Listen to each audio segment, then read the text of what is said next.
Listen to our newsroom. Fargo police are asking for your help in finding a blonde boxer lab and pit mix dog. Police say the dog bit an 8-year-old girl in the face today in the 50 block of 8th Avenue North. The dog may have been wearing a collar with a red tag on it and was seen running with a gray colored husky. Police say the dog is also responsible for attacking another dog that was in a fenced-in yard in the 1700 block of 1st Avenue North today. If you have any information or see this dog, you are asked to call dispatch at 701-451-7660. And it's a game of tug-of war, or perhaps chicken, between the White House and Congress over another emergency bailout package. And so far, there is a little sign of progress. A question is whether to include more Americans in a bigger aid package. Tom Costello has the latest. For millions of Americans, the pandemic, the weak economy, and gridlock in Washington have created a very personal financial emergency. No paycheck, savings running low, with the rent, mortgage, and grocery bills coming due. Forced to furlough 32,000 workers, airline CEOs are pleading for Washington to act so they can bring employees back.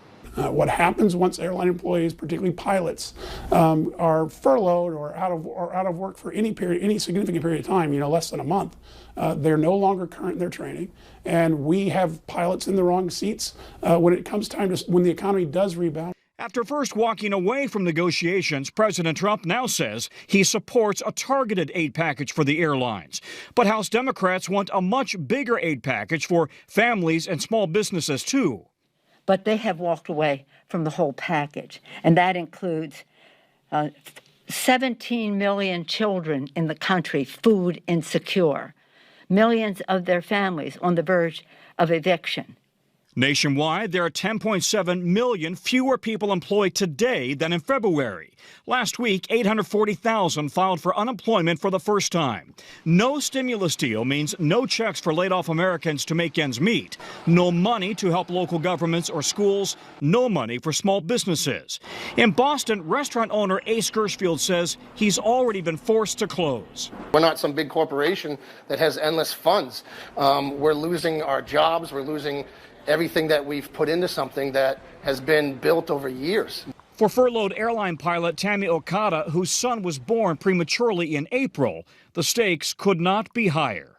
We will need medical help for the next coming months too, definitely with him. So that's my huge concern, is the health insurance and having medical for me and my family. Senate Majority Leader Mitch McConnell said earlier today that there will likely not be another COVID relief package until after the election. Meanwhile, the pandemic continues to ravage the country. And House Speaker Nancy Pelosi introduced legislation today to create a commission on presidential capacity under the 25th Amendment. During a briefing with Congressman Jamie Risking, Speaker Pelosi stressed the measure is not intended specifically for President Donald Trump, but rather for future presidents moving forward. If passed, a commission of former executive officials and top medical experts would be made to help ensure effective and uninterrupted leadership in office of the president. Clearly, he is under medication. Any of us who is under medication of that seriousness is in an altered state. He has bragged about the medication that he has taken. The 25th Amendment provides procedures for transferring power to the vice president in case of the president's death, removal, or resignation, and the amendment was ratified and approved in the wake of the assassination of President John F. Kennedy. And many on the Louisiana coast are feeling helpless in the face of yet another massive and dangerous storm coming in tonight. Hurricane Delta hasn't made landfall yet, but is already causing flash flooding in an area battered by storms. Take a live look at Baton Rouge, Louisiana. As you can see, the clouds racing by as rain bands move through the area.